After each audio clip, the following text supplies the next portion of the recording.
welcome to the meeting point. My name is Michael Ikog. There has been Cold War between the Ondo State government and the federal government of Nigeria on the issue of security in the country. The recent being the request for approval for the Southwest Regional Security Outfit, codenamed Amotokun, to carry automatic rifles. The Ondo State governor, Rotimi Akeredolu, hinged his request on alleged approval by the federal government for vigilantes in Katsina State to carry AK-47. But in a swift reaction, the presidency has clarified that no state security force have been permitted to use automatic rifles such as AK-47s. The senior special assistant on media and publicity to the president, Garba Shehu, who made the clarification in a statement in Abuja recently, said no state in the country has been authorized to procure automatic weapons for its security outfits.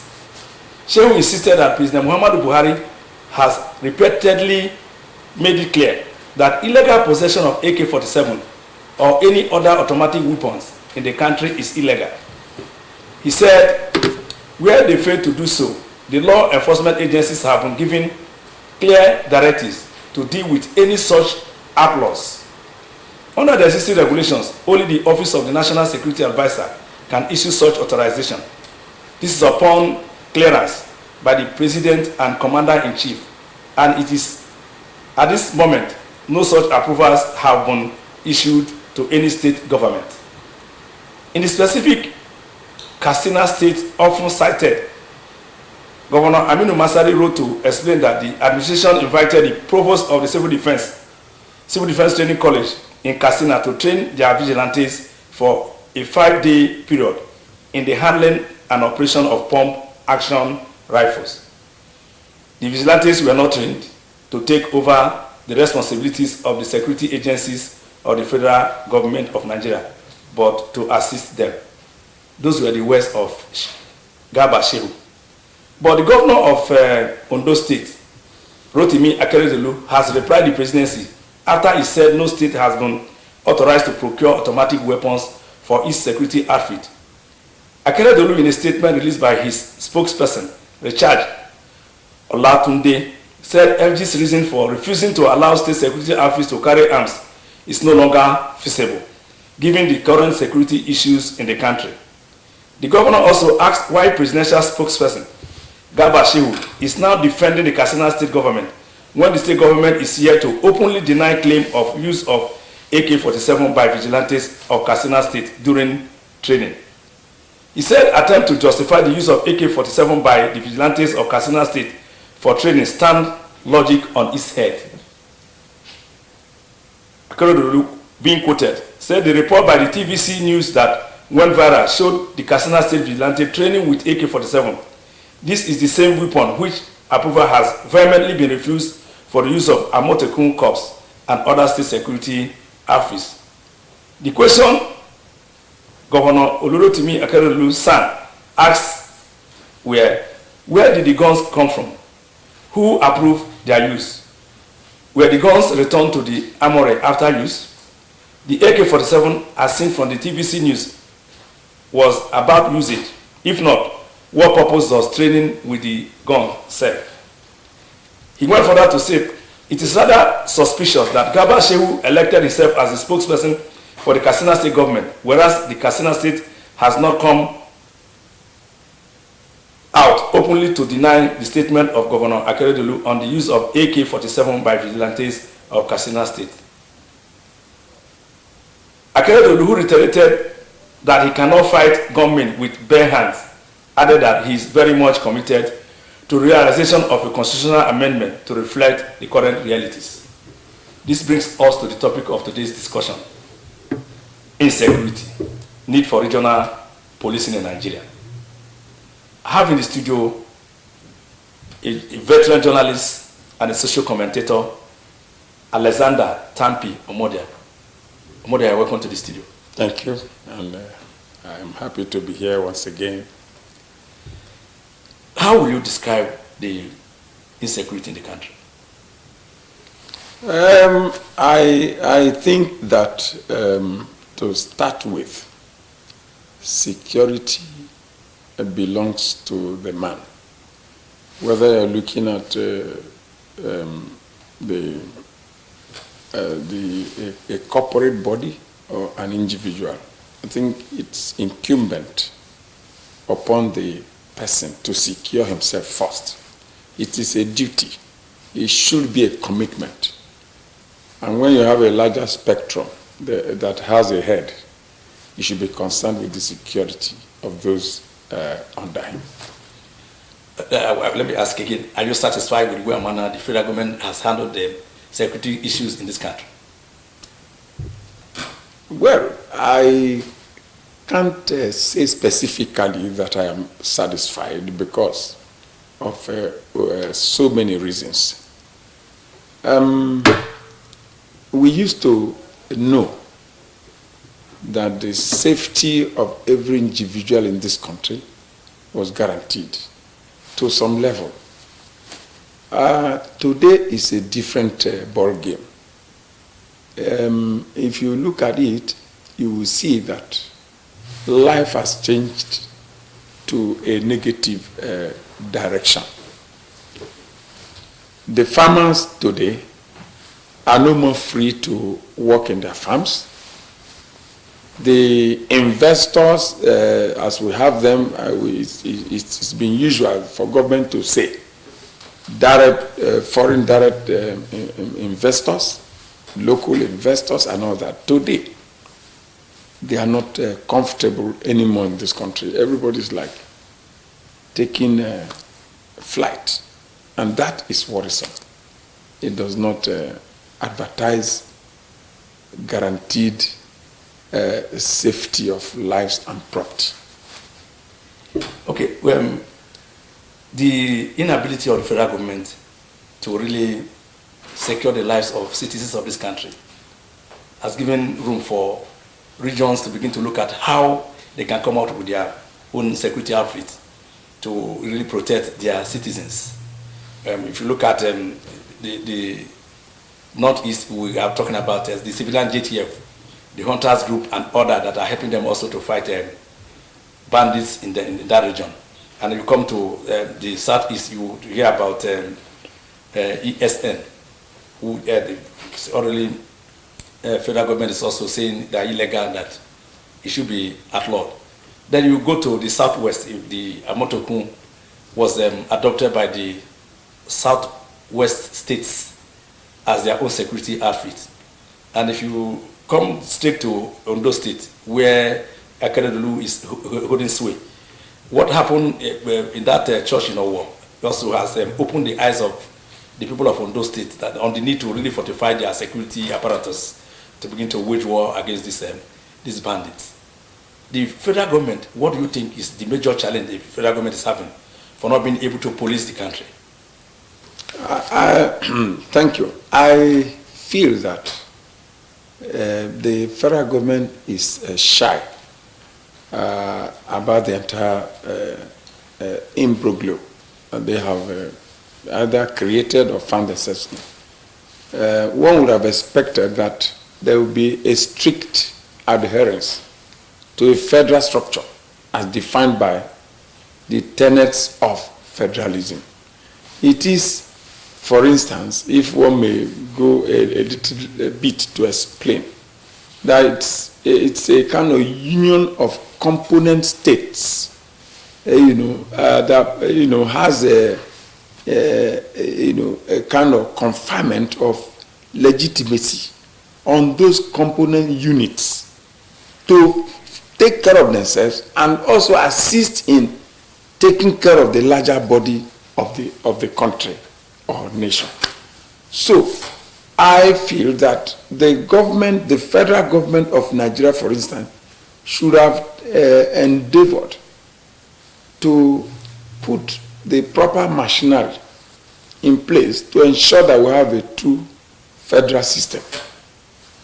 Taking a look at the composition or what we have in the world today, you get close to understanding that you have about 25 federal governments across the globe.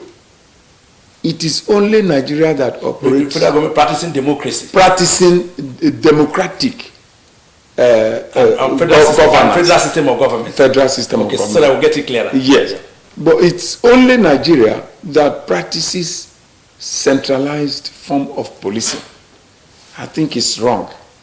But the operators of the system should tell themselves the truth, to look into the books and understand that things are not being run the way they should. Otherwise, the federal government of Nigeria, as we have today, should empower, should energize, community-based policing system for the safety of lives and property. Okay, are you saying that because of the size of the country and the system we're operating, that the federal police is not able to really police the nooks and crannies of this country? Also, considering the number of the policemen we have in this country, what will you say? What would you advise the federal government to do? Is it to decentralize the policing system and empower the states to have their own state police so that they can monitor the nooks and crannies of their own state, thereby also helping the federal government to police the country? Absolutely, that is what they should do. Because we are looking at the size of the country, landmass, population of the civilians. Then you now look back at the police force. The United Nations has it as a kind of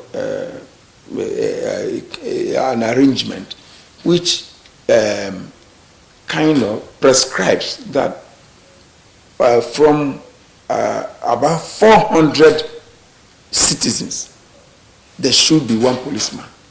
But today, if you look at Nigerian population, we have over 200 million. The population of Nigerian police, as we all know, is not more than about 100 and not even up to 200,000. It's practically impossible for them to effectively police the system.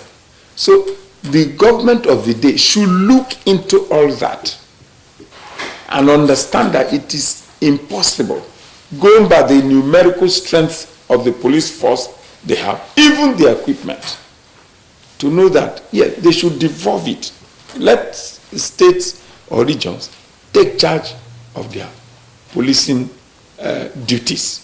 There should be a synergy. There will be a kind of relationship between the federal and the states. Nobody forbids, or it should not be forbidden, that a larger body of police belonging to the federal government that could have a way of interrogating how the regions are policed should be put in place. So there will be a kind of synergy between the federal and the state or regional policing architecture. Okay. There's this argument that the kind of police we operate in this country is not really going to yield result, because, for example, somebody is a policeman from Kano State. You transfer him to my village. He speaks Hausa. He has no connection with the language of my people, and you just transfer him from Kaduna, from Sokoto to Delta State. Peradventure, he's now taken to my village to work. You will find it difficult to relate. You find it difficult to know the terrain. You find it difficult to really associate with the people. Policing is about intelligence gathering, yeah. And if such architecture does not allow for good mutual understanding between the people, it becomes difficult for that policeman to effectively police that community. Don't you think that is a major challenge that we are facing in this country? Thank you. It's a major challenge, and for me, even at my age, I feel stupefied that the government wouldn't see it that way. In other climes, how will it be possible for me to travel from Delta State, for instance, and then migrate to a place like Benue? I don't speak their language. I don't know their culture. I don't even belong to their religious faith. it will be impossible for me to come in and get myself established in that order. But if you talk of security, the man who does not understand a people's knowledge, a people's culture, does not understand their social interactive ways, it's difficult for such a man to have the mind of committing some forms of oddities without being detected promptly. So the government should have been able to understand that this is the way policing, this is the shape it should take. Intelligence detects that if I belong to the Hausa tribe and I speak Hausa language, for me to understand that there is a criminal in a collection of Hausa people, I should be part of them. It cannot be done through rocket. There's no other way of understanding or detecting crime if you are not in the system. And that's the way it should be. So the government, for me, they are not handling it well. They should calm down, look at the way the communities operate, the way they live, the way they interact.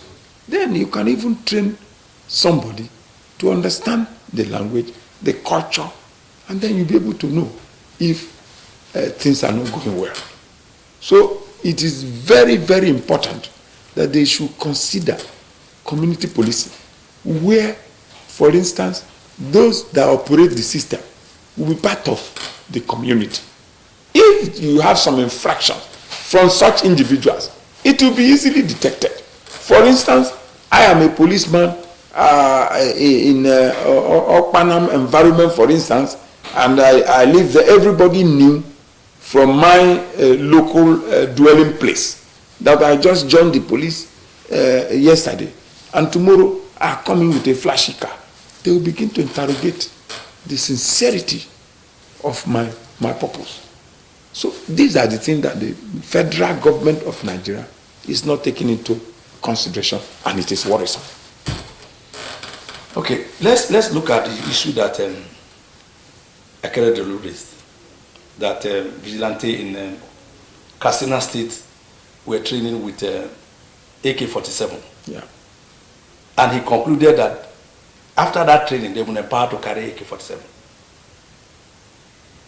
That also informed his decision to really ask the federal government to give approval for Amotokun in Ondo State and probably all the other states to be empowered to carry AK-47.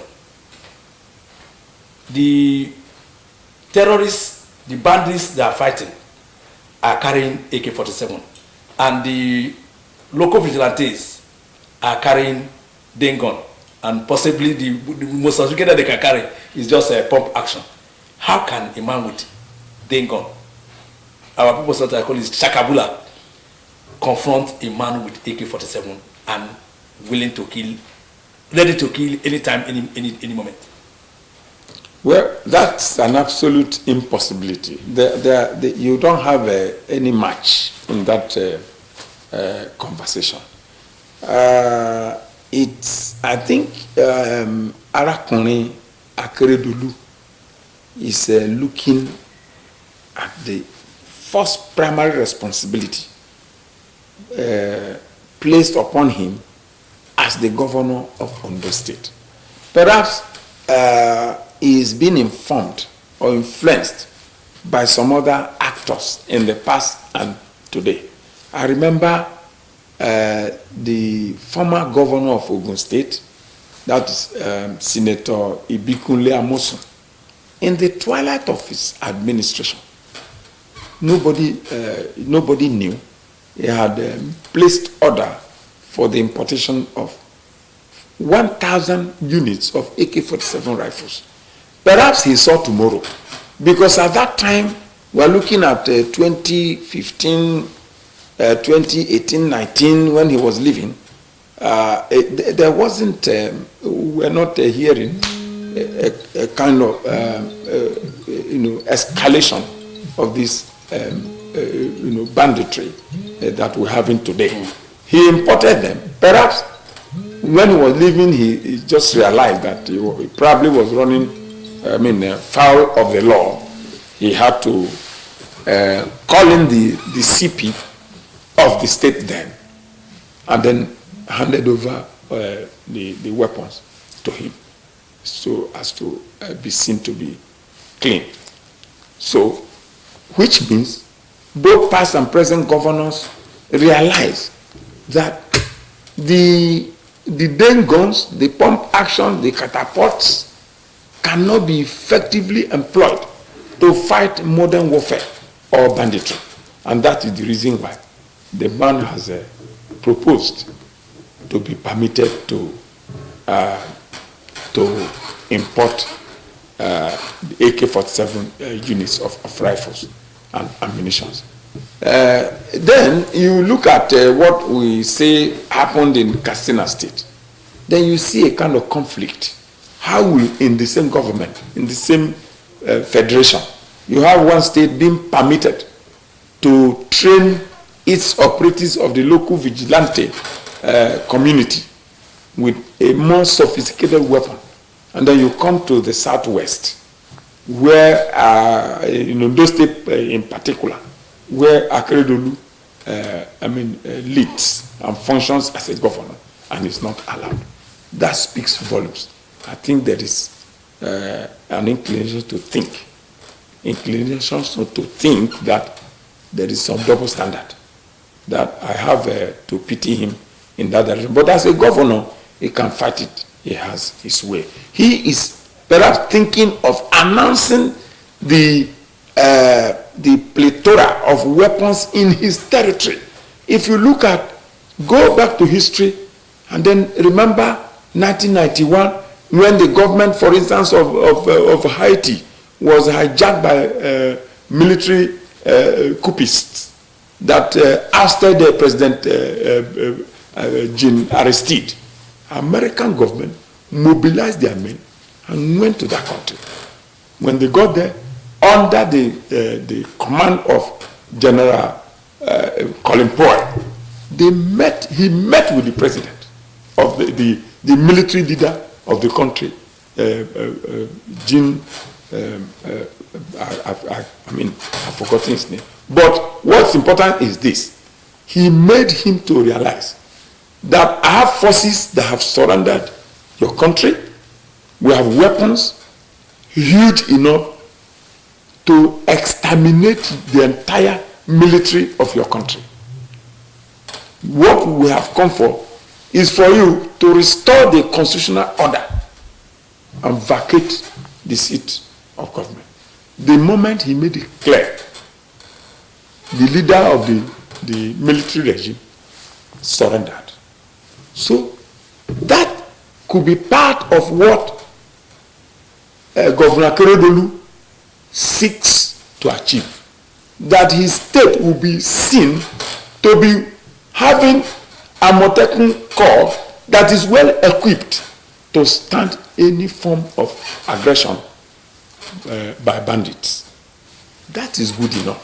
I feel that the federal government should discuss with him and then see how his plans could metamorphose into real, reality of purpose.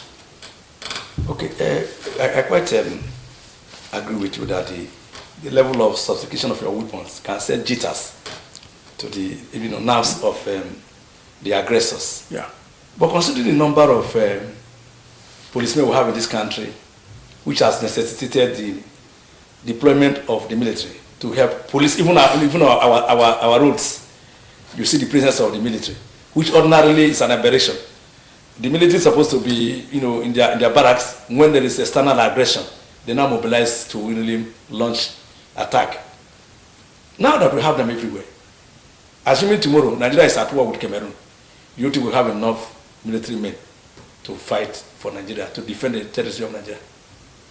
No, because it's an aberration, to borrow your word. The policing system has been so centralized that it has failed and does not have the potential to succeed.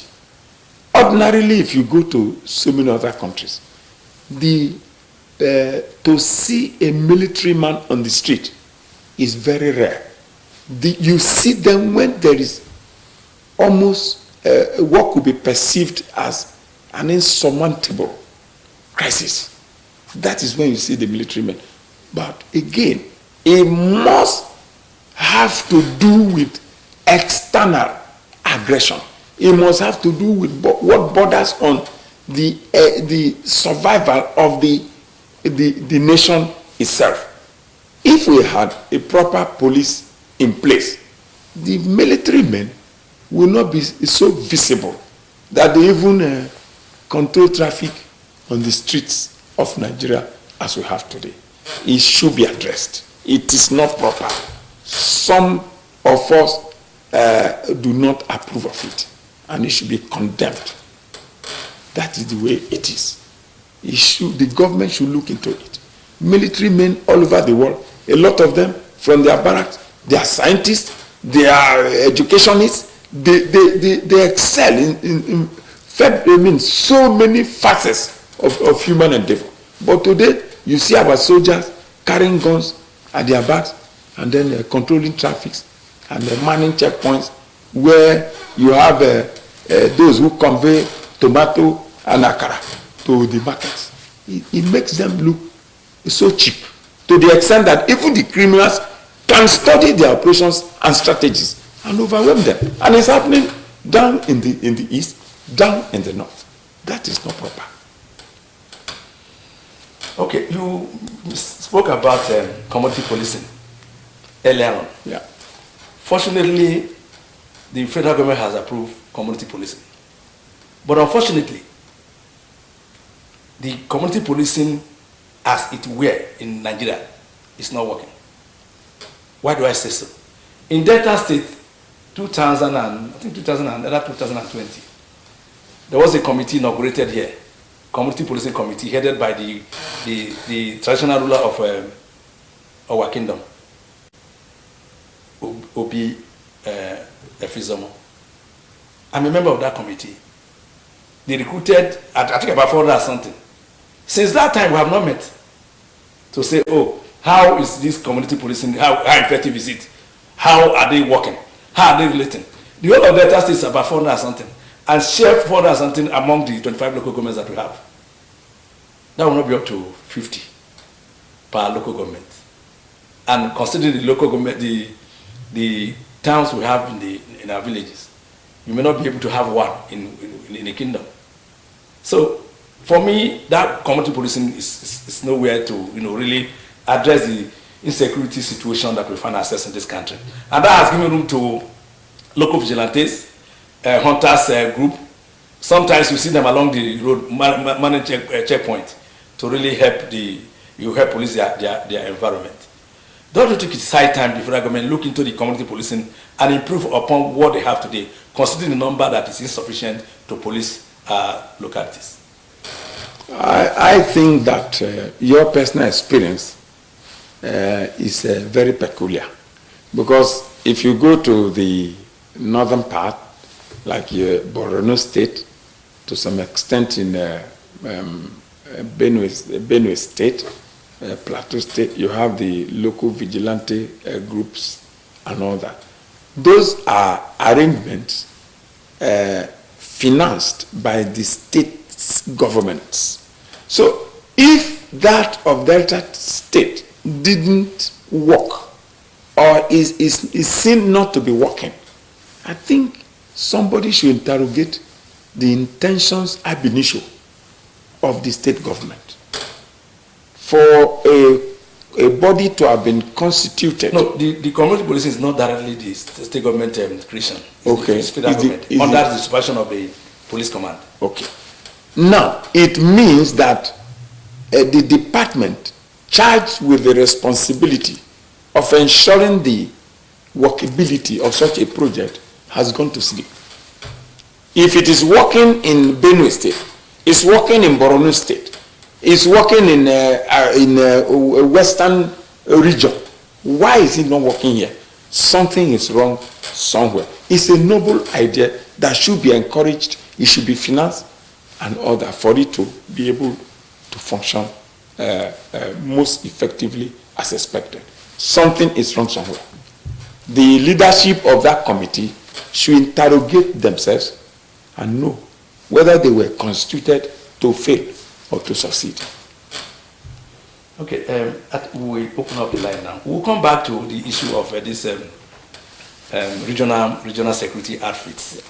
How can they be rejigged to really, complement, to a greater extent, the role of the conventional police and the military? The number to call is 0812 106 9621. 0812 106 9621. The second number is 0807 843 4277. And the topic we are discussing is insecurity, need for regional policing in Nigeria. Policing could be like the role the vigilantes are playing, the local hunters are playing, the conventional police, and other agencies providing security for the citizens of this country. So you can make your contribution on how we can really improve on what we have on ground, because security is not what we should leave in the hands of the conventional security men.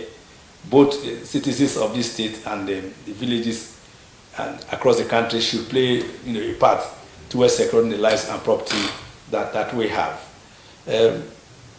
Mr. Omordia. Yes, please. You talked about some countries that have that are practicing federalism, that don't have central policing. They have at the national level and they still have at the state level. Can you give us an example of some of the countries in Africa that really have that kind of structure? Well, if you go to Egypt, you have a system like that operates very effectively. You go to South Africa, they are all working well. So many other countries in Africa. The only thing is that they are not, there's no so much noise about the way they operate, because security in the first place should not be brought to the marketplace for advertisement. So that is the way it is. If you go to, beyond the borders of Africa, you see how these things work. And I'm so surprised that even our constitutional democracy. Sorry, I'll get back. Let's take this call. Hello? Hello? Yeah, your name and location, please. Mr. Michael from Onitsha. Michael from Onitsha. Okay, go ahead. Yes. Problem in Nigeria, if you establish state police this night, I give you assurance, 1 week Nigeria will be okay. Okay. Hello, Mike. I'm hearing you. So we are in support of state police. State police, if you start it this night, 1 week Nigeria will be okay. Everybody will be living fine. Okay. Why do you say so? The present police that we have, are you saying they have not lived up to expectation? No, they don't reach up to their responsibility. Okay. In where I come from, they say, "Anaha maronya uno ogodom punana." Okay. Meaning? If you give a state police, indigene knows where there is leakage. Okay. Okay. Thank you, Mr. Michael, for your contribution. Thank you. Welcome. Yeah. I love Delta TV. Thank you. Thank you very much for loving our TV. Good night. All right. Okay. We were talking about the countries where we have state police and federal police, how they are collaborating and providing the desired security for their citizens. Yes. For instance, I have experienced the way the police work in so many countries. If you have been in Italy, and I saw how localized their policing system is, there is always a synergy. It is in notches, from one step to the other, and up, up, up. all with a spelled out sphere of operations. That's the way it should be. It's not. It's not rocket science. It's as simple as, even if you have a system that commences from households, and you have a way of connecting it to the community and to state, it will be very effective. So, but here, everything is just thrown open.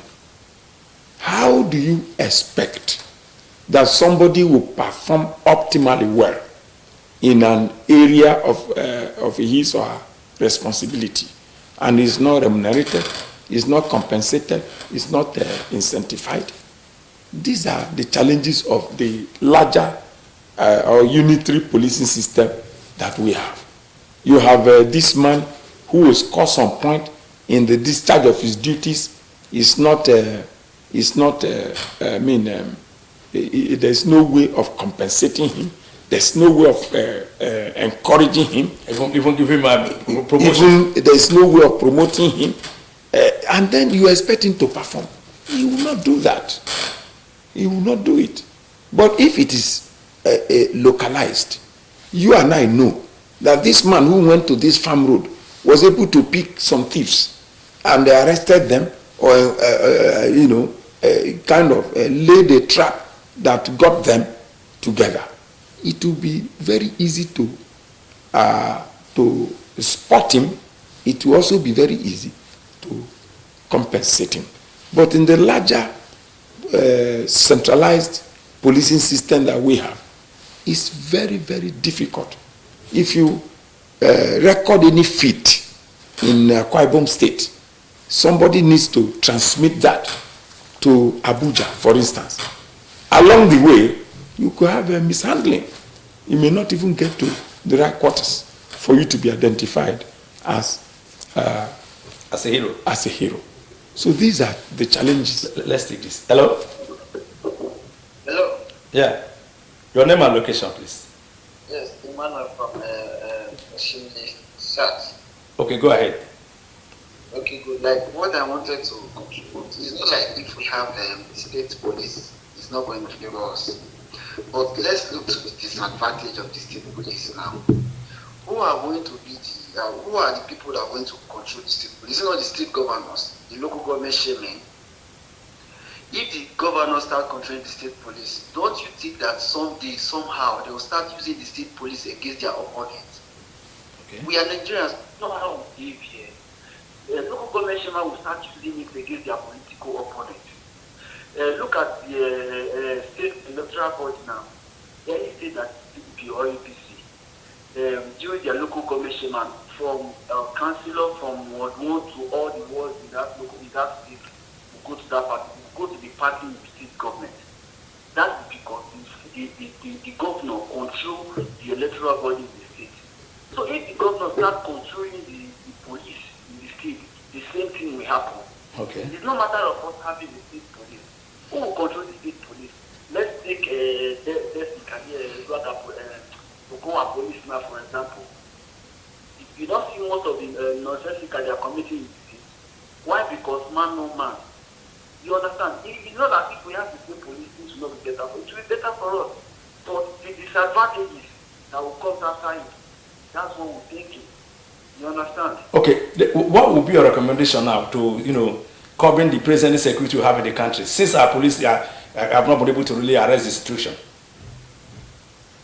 My recommendation, if you ask me, is because even if we still have the state police, we have most of the times we have vigilantes in our community. We have vigilantes in our community. Does that mean does the vigilante guarantee that there are no crimes in our community again? There are still crimes. You understand? There are still crimes in our community. Okay, Mr. Emmanuel, we have seen an example of where state police have really effectively policed the communities across the world. Why is it that Nigerians are always very, very pessimistic over issues like this? Yes, because Pardon? Yes, because we are doing that because we are Nigerians. Because Nigerian politicians, they are very, very hungry for power. They can do anything to get power.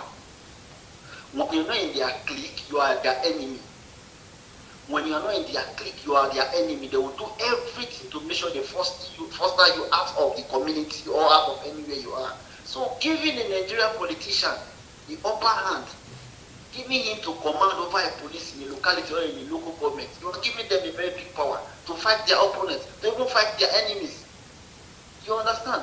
There are better ways we can secure our country in. Let's involve technology. Okay. Let's involve technology. Okay, my last question for you, sir. Sorry, I'm asking you a question. The vigilantes we have in our localities are being overseen by let me say the local government chairman at the localities. Why is it that they have not used these local vigilantes now to intimidate their opponents? They are not using local vigilantes to intimidate their opponents because the vigilantes, they are still under police. When the vigilante comes to intimidate you today as in Nigeria, you still have the right, you still have the utmost right to go to the police station to report that vigilante, and that vigilante will be called to order immediately. Okay. But when you give anybody, any government or state power, like Okowa police now, if you tell them that somebody wants to talk to them before, they don't want to take the phone from you. Because they felt like nothing will not do anything, nothing will happen. You understand? So it's no matter of us say, okay, give us the police. The federal government can assign the police to, but they are thinking of what the governors, what the local government chairman will do with this state police. They will use it to frustrate you and I. They will not use it for the main purpose that the state police was actually made for. You are supposed to understand what I'm saying now. Yeah, we are Nigerians. You are enlightening me. Yes, they are doing everything. They will do everything to make sure that state police, they use it against their enemy, against their opponent, against anybody that is not in the same direction with them. You understand? There are better ways we can secure this country. My brother, there are better ways we can secure this country. If we really want to secure this country, we can involve technology. You understand? We increase the numbers of police. Our police are not enough to police us. You understand? Increase the number of police. Build more police stations. Build more police posts. You understand? Yeah. Build more police posts. Invest in the police. Invest in police. You understand? Give police more accommodation. Let police have equipment to work. My brother, I really wish there are ways that I can say what's in my mind, but I don't know. Okay. I don't know. That this will be my little contribution for now. Thank you very much for your contribution. You see the challenge Mr. Mano had just made us to understand. Really, if you look at the way and manner our politicians goes about their business, some of these things are the challenges, some of this political hierarchy we have seen. And they say, okay, if we allow them to go, why is it difficult for our politicians to begin to do the right thing? He gave an example of state electoral commission. That any state, for example, if NMPP is in charge of one state, all the local government chairmen, almost all the councillors will be from that political party. Does it mean that there is no credible candidate from the other parties that the people would have said, okay, we want to vote into power because we know he can represent us? Those are the challenges. What is your take on what Mr. Mano just raised? Good. I think I commend his courage to even present his views across. But I must say that there is a fundamental error in the way we operate as a country. Let's go by this understanding. Assuming you have the state houses of assembly that understand that they have almost equal powers with that of the executive. You and I know that you have 3 tiers of government.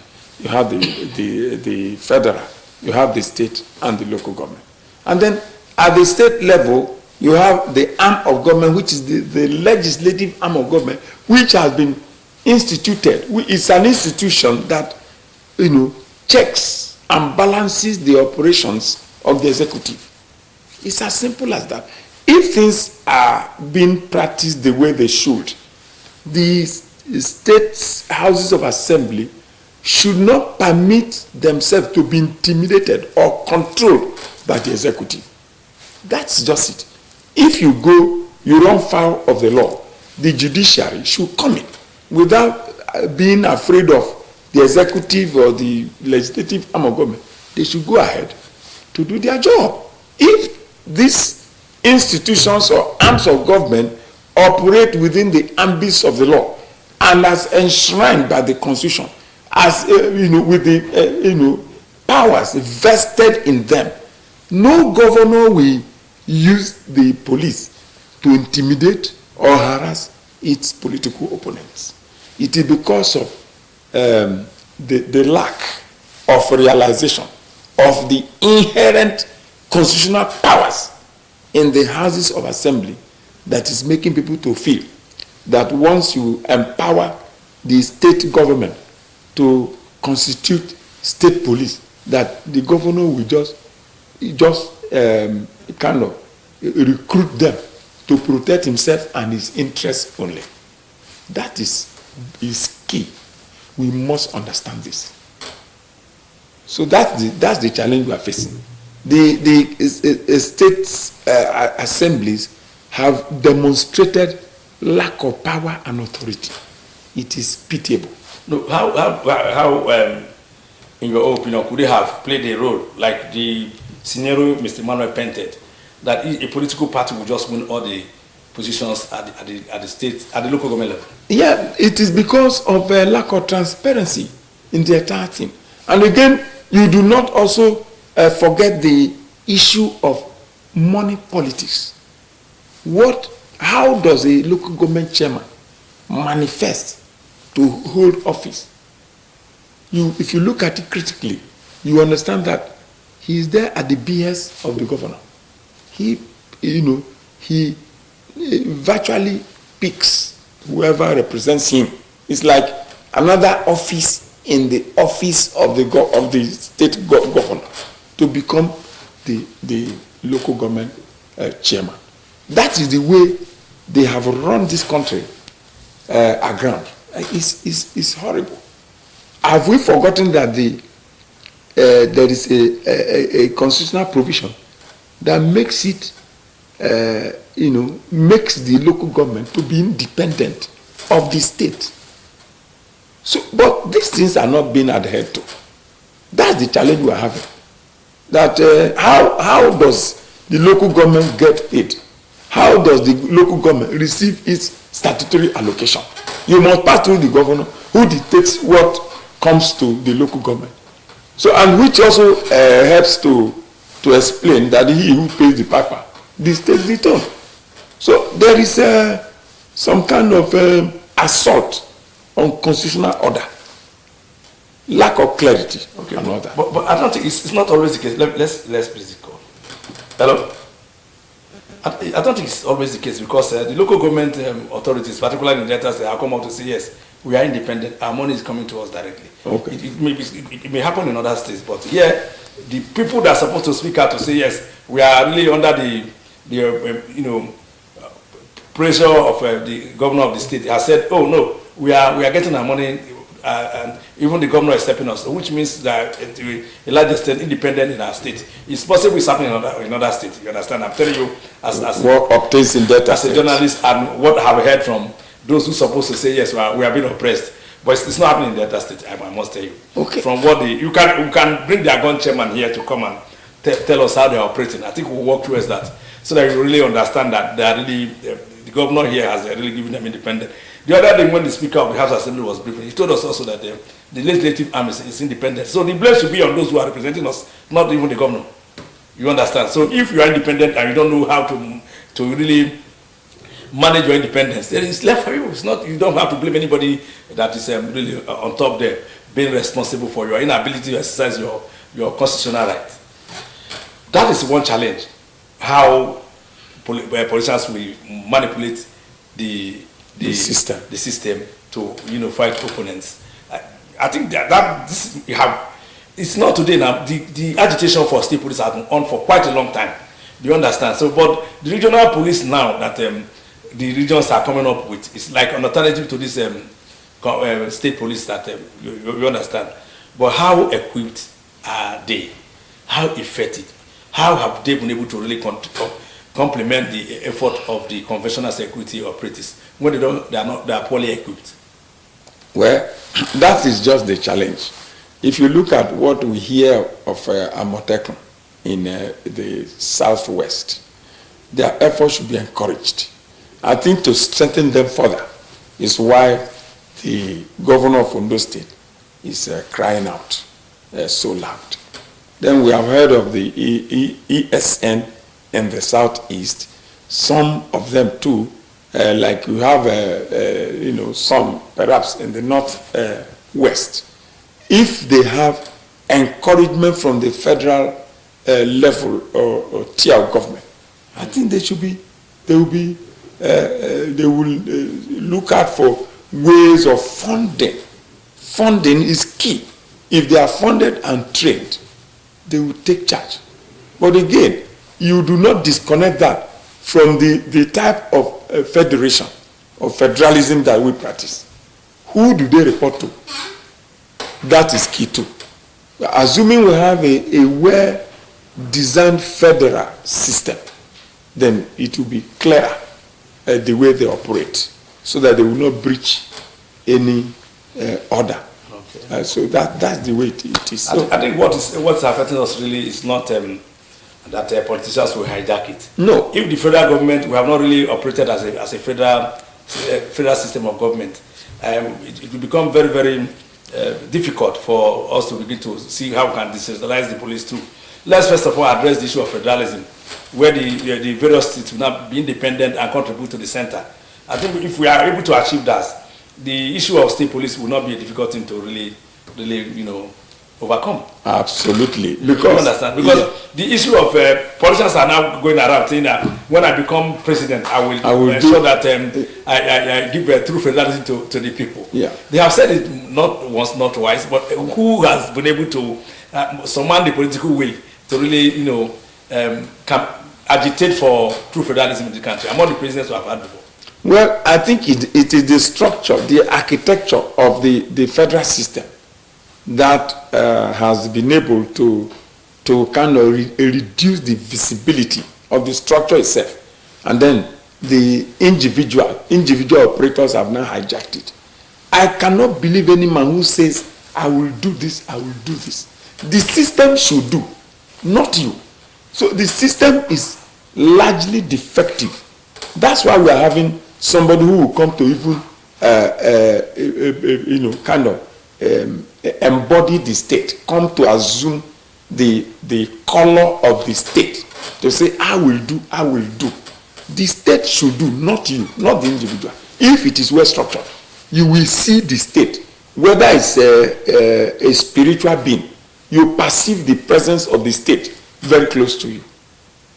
That is the way it should be, and that is the way it operates in other countries. You don't need to be flogged, you don't need to be prodded to do the right thing. Neither should you be prodded to receive the right thing from the state. It is there, it is kept. You walk in, you collect it, you walk in, you do it. So we have the absence of that in Nigerian Federation, and it is because the architecture that defines Nigerian Federation is faulty. Okay, don't forget we are talking about insecurity, need for regional policing. Yeah. In Nigeria. Yes. At the time, the South came up with security outfit. I can't remember exactly the name what they gave it. But since that declaration, I have not seen any step taken by them to see the realization of that. And for the Southwest, I think they have fared well in really coming up with their own. The Southeast came up with Ibubago at the time. Yes. How far has it fared? It did not see the light of day. Just a couple of months ago, we saw some semblance of the operatives in Ebonyi State. But the states like Anambra and other states, even the state that is most troubled by insurgency and banditry, like Anambra State, nobody has seen anything of such. I think it is the political will of the operators of the governments of the regions that are not yet considering the importance of such outfits, unlike what you have in Southwest. I really commend their efforts. Okay. Yes. To fight insurgency, to fight banditry, what would be your recommendation to the federal government? Because they have also promised that before December, banditry will end in Nigeria? Do you see them realizing that? From what we have witnessed in the last couple of years now, I don't think it's realizable. What we need to see the efforts of the federal government in empowering those outfits. Even the Nigerian police force should be well kitted, equipped, no matter the paucity of the hands that they have on ground. The ones that they are, we should function. We should see them as well equipped and ready to fight, and aided, financed, encouraged with maximum incentives. Tell a child to go to your exam hall, pass your examination, and come back to me. I will buy football for you. That child will do well. So that, I think, is needed in the scheme of things. The federal government should have a way of encouraging and making it very lucrative, making it to have incentives that cannot be doubted. In other parts of the world, to be a policeman, you are much more regarded than a soldier. A soldier has little or less to do with the civil population. But the policeman is the one that has to ensure that you are safe. So he has to be taken care of. A lot of Nigerian policemen are suffering, as we know them. They are suffering because of the order of their institution. Some of them will not go out of their way. They will not say it. They are just enduring. They should be very proud. Because of unemployment. Because they don't want to go to the unemployment market. Exactly. So these things are oddities of Nigerian Federation that should be addressed. That's the way I see it. So, rejigging the police force by way of encouragement, yes, motivation, yes, equipment, absolutely. Even the machineries to really face insurgency. Exactly, and then you must involve modern mechanism, equipment. You should see less of the policemen on the street. Equipment should do it. They should be trained to handle such sophisticated equipment. Somebody once said that in Senegal you don't see policemen on the street. You don't see them. But let a crime be, noticed, their presence will be within a split second. You can see the convergence of 1,000 policemen within 1 minute. It will appear as if they are being exhumed, but you don't see them. You don't even see guns on the streets of Dakar. You don't see it. But where it's common to us now. It is training, proper training, and proper organizational structure. Unlike here, you see a policeman with a gun, he throws it behind his back, and he has his hand examining documents of vehicles. They are not even. They should not have that responsibility to be checking vehicular documents.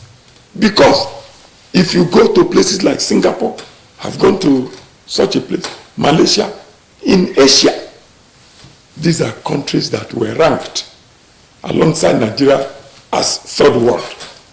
You will see policemen. When you see policemen, they are armed to the teeth with their gun, pointed and walking. 1, 2, 3 of them at the same time. It's just to show to you that policemen are in existence in this environment. But the ones who do the work are intelligence men. But in Nigeria, a policeman will get you arrested, even charge you before you go to court. He does so many other things. They are overburdened. I pity them. That's the way I see it. So the government should look at restructuring, rejigging the police system. Okay, we will be running up on this episode. Regional policing. What is your final take to Nigerians? It is necessary, it is key, but it must be connected to restructuring of the political system so that you have a relationship in the order of governance. It cannot be in isolation. When you do that, there will be crisis. If you adhere to that, there will be peace, which will be long-lasting. Thank you very much. The security situation in the country, as a matter of necessity, will not be effectively handled if we continue the way we are. That is what our guests today have been able to really tell us. We must, as a people, join forces with the government to really fashion out better ways of policing the country. Our policemen are not our problem. Poor remuneration, lack of weapons to police this country, lack of motivation, and other vices have made them not to give in their best. Let's think out of the box and let the government of the day find a way to make the system work. That is the only way the insecurity we are talking about could be brought to the barest minimum. I want to thank you, Mr. Alexander Tampee Omordia, for making it to this episode of The Meeting Point. My name is Michael Ikogo. Join us same time tomorrow for another episode of The Meeting Point.